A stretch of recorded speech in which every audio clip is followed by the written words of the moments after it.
तुरंत जैसे वैक्सीन आप पढ़ रहे हो तो वैक्सीन को तुरंत कोविड से रिलेट कर लो तो बहुत अच्छा याद हो जाएगा।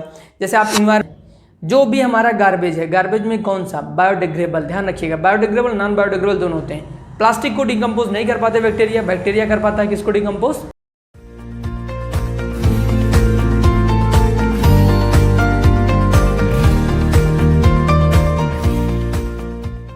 हेलो स्टूडेंट्स, तो कैसे हो आप सभी? आज का टॉपिक बड़ा इंटरेस्टिंग मज़ेदार है। नाम है टॉपिक का वैक्सीन। बहुत इंटरेस्टिंग इसलिए है क्योंकि डायरेक्टली हमारे लाइफ से जुड़ा है। अभी कोविड के टाइम पे हमने देखा, जैसे कोविड आया हमने सोचा तुरंत उसके थोड़े दिनों बाद 4-5 महीने बाद बात होने लगी वैक्सीन इसका है, इसकी मेडिसिन अवेलेबल नहीं है तो इसको क्या चाहिए, वैक्सीन चाहिए, मेडिसिन पे चर्चा होने लगी। उसी पैरेलल में उसी टाइम एक वर्ड आता था अक्सर न्यूज़ में और न्यूज़पेपर में भी सुनने को मिलता था और पढ़ने को भी कि इम्यूनिटी बूस्टर। क्या वर्ड आता है कि इम्यूनिटी बूस्टर आएगा। तो वो इम्यूनिटी बूस्टर है क्या? इम्यूनिटी बूस्टर होता है कि हमारे जैसे बाहर की जो बैक्टीरिया है, वायरस, जो हमारे वायरस होते हैं हमारे बॉडी के अंदर जाते हैं तो हमारे बॉडी के अंदर एक एंटीबॉडी होता है जिसे बोलते हैं रोग प्रतिरोधक क्षमता।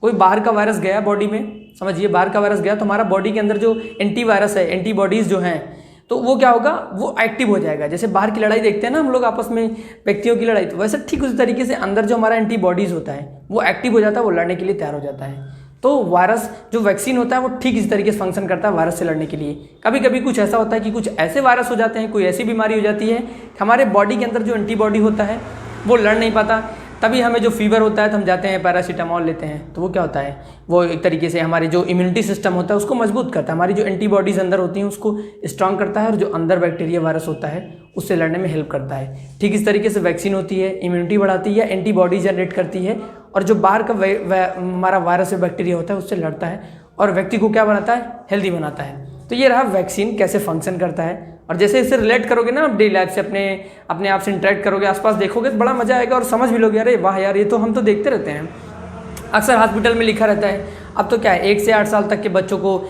एज वाइज डिसाइड कर दिया गया है कि इस एज में ये टीका लगेगा, इस एज में ये टीका लगेगा। तो ये क्या है, वैक्सीन का फंक्शन है। वो लगाया इसलिए जाता है कि वो बीमारियाँ हो ना, जैसे क्या है पोलियो से बचाने के लिए तो बचपन में टीके लग जाते हैं। तो ये रहा पूरा ओवरऑल वैक्सीन का स्ट्रक्चर कैसे काम करती है और इसका बहुत ही फ़ायदेमंद है हमारे लिए। तो अगला जो हमारा टॉपिक है वो थोड़ा इससे हट करके है, हमारे चैप्टर का है कि सॉइल फर्टिलिटी मीन्स जो माइक्रो ऑर्गेनिज्म होते हैं वो सॉइल की फर्टिलिटी मीन्स जो हमारी मिट्टी होती है उसको कैसे, उसकी जो फर्टिलिटी है, उसकी जो पावर शक्ति होती है उसको कैसे बढ़ाते हैं। तो बड़ा इंटरेस्टिंग है यार। इन्वायरमेंट में नाइट्रोजन होता है, देखा है, इसे कहाँ हम देख सकते हैं, हमने पढ़ा है कि इन्वायरमेंट का जो कंपोजिशंस होते हैं, कौन कौन सी गैसें होती है, उसमें नाइट्रोजन का कंपोजिशन होता है। तो माइक्रो ऑर्गेनिज्म में एक टाइप है बैक्टीरिया। बैक्टीरिया में ही एक नाम आता है राइबोजियम का। राइबोजियम क्या होता है, वो सॉइल के अंदर पाया जाता है। वो जो इन्वायरमेंट के नाइट्रोजन होता है उसको मतलब ऑब्जर्व करता है, जैसे कहते हैं आम भाषा में खींचता है एक तरीके से, वो खींच के कहाँ ले जाता है, सॉइल में। और सॉइल में जो नाइट्रोजन होता है वो सॉइल में नाइट्रोजन जाएगा और वो नाइट्रोजन कहाँ जाएगा, प्लांट को जाएगा। मीन्स प्लांट के लिए बहुत अच्छा होगा, खेतों में फसलों के लिए अच्छा होगा। तो ये ओवरऑल हम कह सकते हैं कि माइक्रो ऑर्गेनिज्म मिट्टी की जो पावर्स को बढ़ाता है। बढ़ाता कैसे है, राइबोजियम के थ्रू। और राइबोजियम क्या है, बैक्टीरिया है। बैक्टीरिया क्या है, एक माइक्रो ऑर्गेनिज्म है जिसे हम नेक डाई से नहीं देख सकते। तो बड़ा मज़ेदार है यार, इसे जस्ट रिलेट करो, थोड़ा सा फील करो साइंस को, बहुत अच्छे समझ में आएगा। और जो अगला टॉपिक है इससे थोड़ा सा डिफरेंस है और है वो हमारी हेल्थ से जुड़ा हुआ है और इम्पैक्ट करता है डायरेक्टली इनडायरेक्टली हमारी हेल्थ को। हमने पीछे लेक्चर में इसके पीछे वाला जो वीडियो है उसको जरूर देखिए, उसमें मैंने बताया था आपको कि उस वीडियो लेक्चर में मैंने बताया है कि कैसे माइक्रो ऑर्गेनिज्म हमारे लिए बेनिफिशियल है, मीन्स लाभदायक है। बट अब देखिए अब क्या हो रहा है, माइक्रो ऑर्गेनिज्म अपना एक उसका नया रूप है कि हमारे लिए वो हानिकारक है, मीन्स हार्मफुल है हमारे लिए, बहुत ज़्यादा हार्मफुल भी है। और हम बहुत सारी नई नई बीमारियाँ भी होती हैं। हमने देखा कोविड के प्रभाव में मैंने वायरस देखा, पूरे होल ओवर संसार में वायरस ने एकदम तहलका मचा दिया, कितनी सारी डेथ हुई। तो ये वायरस क्या है, एक माइक्रो ऑर्गेनिज्म है और वो माइक्रो ऑर्गेनिज्म क्या रहा है, डायरेक्टली इम्पैक्ट कर रहा है, उसकी कोई मेडिसिन नहीं है। इतनी ज़्यादा बहुत बड़ी संख्या में डेथ हो रही थी लोगों की। तो वायरस एक माइक्रो ऑर्गेनिज्म है और ये क्या है, हमारे लिए डायरेक्टली हार्मफुल है। तो इसी तरीके से माइक्रो ऑर्गेनिज्म फसलों को, पेड़ पौधों को, सबको नुकसान पहुंचाते हैं। उसके लिए प्रिवेंट करने की अलग अलग, जैसे फसलों में दवा छिड़कने के लिए आ गई हैं। एक साइट्रस कैंकर है, नींबू के पत्ते में लग जाता है, गेहूं में लग जाता है। और बीमारियों में अगर हम ये देखें कि मनुष्यों को कैसे हार्मफुल करता है तो सबसे अच्छा पोलियो हो गया। कोविड का एग्जाम्पल दे सकते हैं हम कि कोविड के लिए, कोविड क्या है, वायरस से फैल रहा है। पोलियो है, चिकन पॉक्स है, मलेरिया किससे होता है, प्रोटोजोआ से होता है। तो ये सारी बीमारियाँ रहीं। इन सब बीमारियों से कैसे प्रिवेंट किया जाए वो भी हमारे बुक में दिया गया है कि आप सफाई से रहिए और प्रॉपर प्रिकॉशन लीजिए, जैसे कोविड के नियम से प्रॉपर प्रिकॉशन लीजिए, सैनिटाइजर्स को यूज करिए, सोशल डिस्टेंस मेंटेन रखिए, वैक्सीन लगवाइए। ऐसे ही जैसे प्रोटोजोआ होता है, मलेरिया जो है हमारा फैल रहा है प्रोटोजोआ से, तो कैसे होता है, ये एक तरीके का माइक्रो ऑर्गेनिज्म है, तो इसके प्रिवेंट करने के लिए भी, इससे प्रिवेंट होने के लिए भी कुछ नियम है, तो उसको फॉलो करना पड़ता है। सैनिटेशन मतलब साफ़ सफाई रखिए, मच्छरदानी का यूज़ करिए, और घरों में साफ़ सफाई रखिए कि कहीं पानी ना रुकने पाए।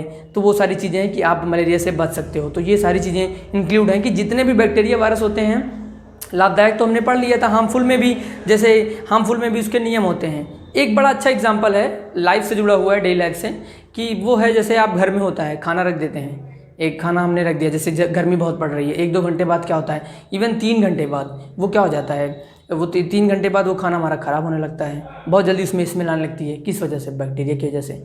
और एक टॉपिक आपका बहुत मज़ेदार है कि ये जो बैक्टीरिया होता है, ये इन्वायरमेंट क्लीनर बोला जाता है। वो थोड़ा सा इससे पहले था, वो ध्यान रखिएगा टॉपिक को। इन्वायरमेंटल क्लीनर क्यों बोला जाता है? बड़ा अच्छा एग्जांपल मैं आपको देता हूँ। जैसे आपके घर के आसपास कहीं मिट्टी है, थोड़ा बहुत कहीं मिट्टी गमले में ले लीजिए, या कहीं घर के आसपास कोई गार्डन है, तो आप केले के छिलका ले लीजिए और खाइए उसको। केले को, छिलके को क्या करिए आप, कि जो छिलका बचता है केला खाने के बाद, उसको आप गार्डन में फेंक दीजिए, मीन्स ऐसी जगह पे जहाँ आप देख सके। 2 से 3 हफ्ते बाद आप देखेंगे कि वो जो छिलका होगा केले का, वो बिल्कुल मिट्टी में बदल गया होगा। ऐसा क्यों होता है? क्योंकि उसमें जो होता है, जो हमारा, ये एक बात ध्यान रखना है यहाँ पे कि उसमें जो बैक्टीरिया होता है, वो बैक्टीरिया जनरेट हो जाता है और उसको डिकम्पोज कर देता है। जो भी हमारा गार्बेज है, गार्बेज में कौन सा? बायोडिग्रेडेबल, ध्यान रखिएगा, बायोडिग्रेडेबल, नॉन बायोडिग्रेडेबल दोनों होते हैं। प्लास्टिक को डिकम्पोज नहीं कर पाते बैक्टीरिया, बैक्टीरिया कर पाता है किसको डिकम्पोज? जो बायोडिग्रेडेबल सब्सटेंस होते हैं। तो मतलब हम ये कह सकते हैं कि वैक्सीन हमने पढ़ा, हमारे लिए क्या, कैसे माइक्रो ऑर्गेनिज्म हमारे लिए वैक्सीन में क्या हो रहा है, हमारी एंटीबॉडीज़ को बढ़ा रहा है। बाहर से जो हम लेते हैं, इम्यूनिटी सिस्टम बढ़ाते हैं, किससे लड़ने के लिए? माइक्रो ऑर्गेनिज्म का एक ग्रुप होता है, बैक्टीरिया या वायरस। दूसरा हमने टॉपिक पढ़ा था, इससे जुड़ा हुआ कि वो हमारा जो हार्मफुल कैसे होते हैं बैक्टीरिया या वायरस, जो माइक्रो ऑर्गेनिज्म हार्मफुल कैसे हैं। इसके बाद हमने पढ़ा था कि ये कैसे सॉइल की फर्टिलिटी बढ़ाते हैं। तो ये जितने टॉपिक हैं, अगर इसको एक बार अच्छे से आप रीड कर लो, वीडियो को देख लो कंप्लीट, और उसके बाद आप थोड़ा सा आसपास जब पढ़ो ना, तो जैसे आप पढ़ रहे हो तो तुरंत, जैसे वैक्सीन आप पढ़ रहे हो तो वैक्सीन को तुरंत कोविड से रिलेट कर लो, तो बहुत अच्छा याद हो जाएगा। जैसे आप इन्वायरमेंटल क्लीनर वाला पढ़ रहे हो कि ये ये बैक्टीरिया जो होता है इन्वायरमेंट को कैसे क्लीन करता है, तो जस्ट रिलेट कर लो अपने आसपास के जो गार्बेज होते हैं वो सड़ते कैसे हैं, जो कूड़े होते हैं, मिट्टी में खाद कैसे बनते हैं, तो आप रिलेट कर लोगे तो लॉन्ग टर्म तक याद रहेगा, और ज़्यादा आपको आंसर रटने उठने की जरूरत नहीं पड़ेगी, आप अच्छे से आंसर राइटिंग भी कर लोगे। तो मिलते हैं अगले वीडियो पे, मैंने टॉपिक को कवर कर दिया है। अगर कोई डाउट है वीडियो में, ज़रूर अपने आप वीडियो ये कमेंट सेक्शन में आप डाउट को पूछ सकते हैं, और डिस्क्रिप्शन में भी लिंक दिए गए हैं, टेलीग्राम चैनल का लिंक है, और इसके पीछे वाला वीडियो देखिए। अगर नहीं, थोड़ा बहुत अगर आपको लग रहा है कि थोड़ा बहुत मिसमैच हो रहा है, कम समझ में आ रहा है, तो जब आप पीछे के देखोगे, क्योंकि सारे टॉपिक एक टॉपिक से थोड़ा बहुत जुड़े हुए हैं, कनेक्टेड हैं, तो पीछे वाला देखोगे समझ में आ जाएगा। तो चैनल को सब्सक्राइब कर दीजिए, वीडियो को लाइक कर दीजिए। मिलते हैं अगले वीडियो पे। Thank you so much.